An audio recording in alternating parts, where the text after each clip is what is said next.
So good day everyone. Today I will present my React activity. So this is a simple SMC College of Computer Studies student registration website. So this system this activity has three main pages. So it has home, register, and contact. So it was created using React components, state, props, and basic form validation. So first, dito sa homepage, so at the top natay navigation bar dire. So kaning home, register, and contact. Then sa left side, makita natong title nga SMC College of Computer Studies, and sa right side atong navigation na links, home, register, and contact. So sa center na ay hello, welcome CS, dayon natay tagline dire, national value, digital innovation, global excellence. So naapod tay register na button. So kung i-click ni siya, mato siya sa register na page. So sa next is the register page. So ito rin makita itong CCS student details form. So the user enter siya sa ID number, yung full name, yung email, yung course, yung password. So ang course field niya is a drop down. So where you can see select BS IT, BS CS, BS IS ba. So at the bottom natay submit and reset button. So dayon if na ay kulang or invalid ang output, ang input nimo ma-display siya error message. So as you can see, submit ka, error siya. So next is the contact page. So mo na itong contact information diri.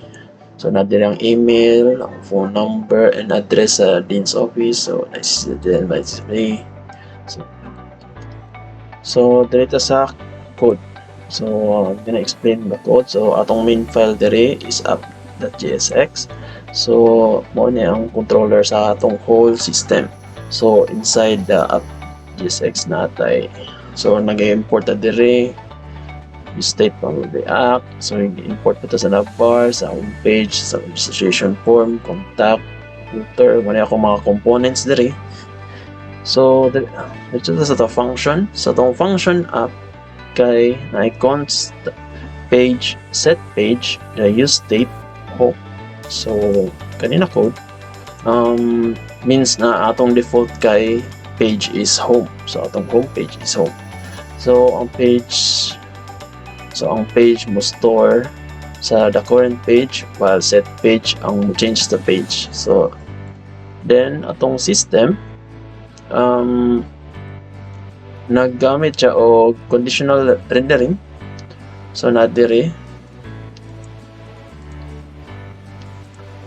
so page home and home page, set page, so page register and registration form, page contact, and contact. So meaning if ang page value is home page ang makita, registration form ang makita kung register. If contact page ang makita. So React changes the page without refreshing the browser.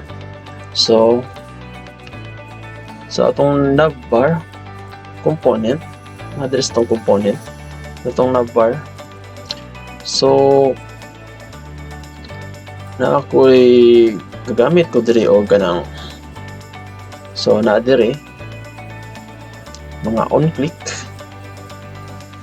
So plus on click set page home.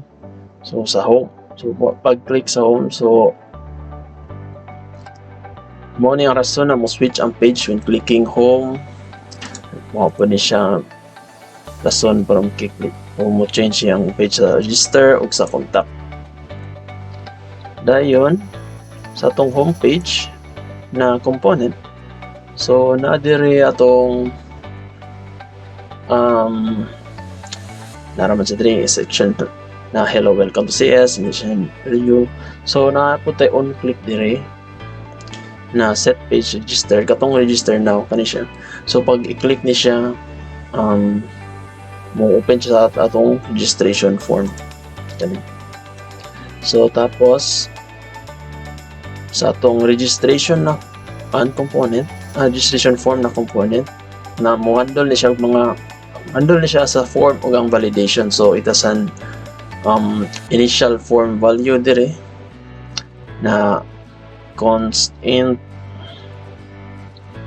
So na dire ayang initial form. So natay ID number. So natay name, natay email, course, password. As you can see here. Nasa ID number, name, email, course, password. So meaning empty pa tanan ang atong field first, then gamitin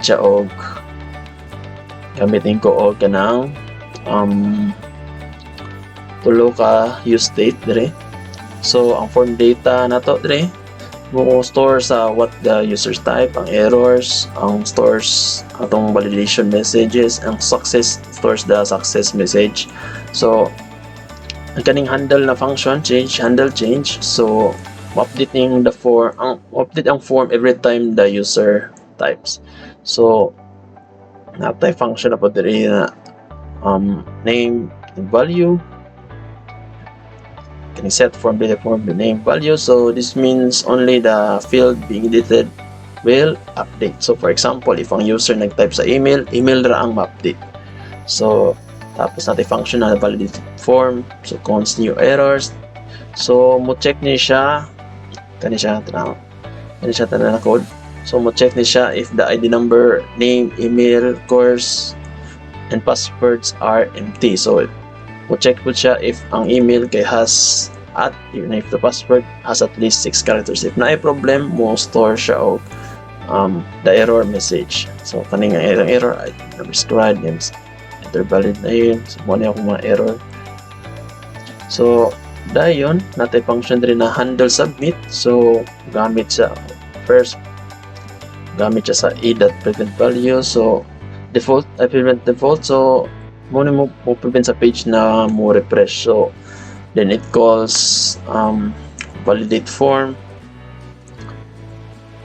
So const validation error equals to validate form dire.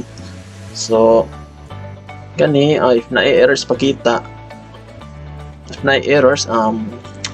niya ang error messages. If na errors, display ang registration successful.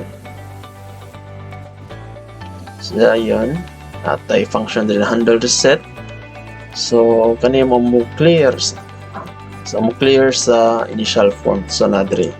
So kani siya na reset. Clear na siya. So mo remove siya tanan mga input values, errors, and success edges. Tapos natay form input component na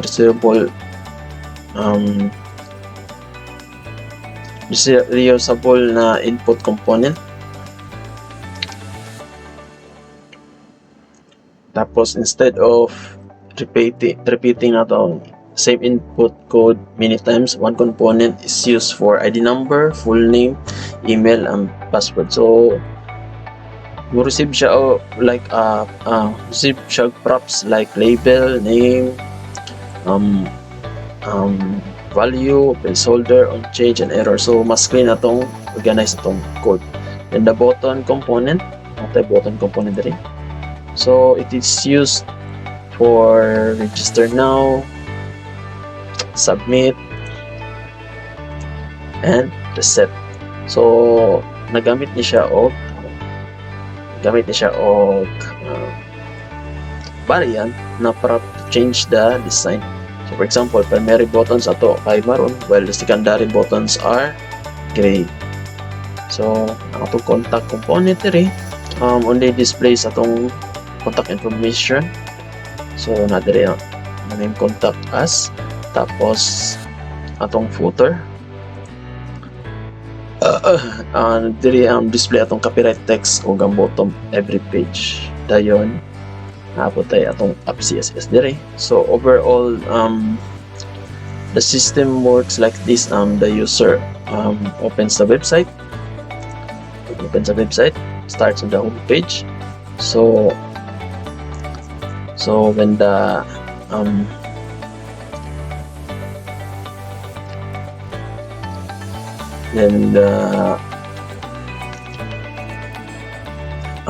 user clicks the navigation button, React siya updates the page state. So based on the value of page, React displays the correct component. So for the registration form, the user enters sa mga details, then system mo store sa mga input na form data. Then once masubmit na siya, let's click the system validates sa form. So example ta diri. So C20 0.2, so enter name Joel man, email, so Joel man gmail.com, selectors, IT, password, so submit. So kanina siya type 6. So registration successful. So maura na siya. Thank you.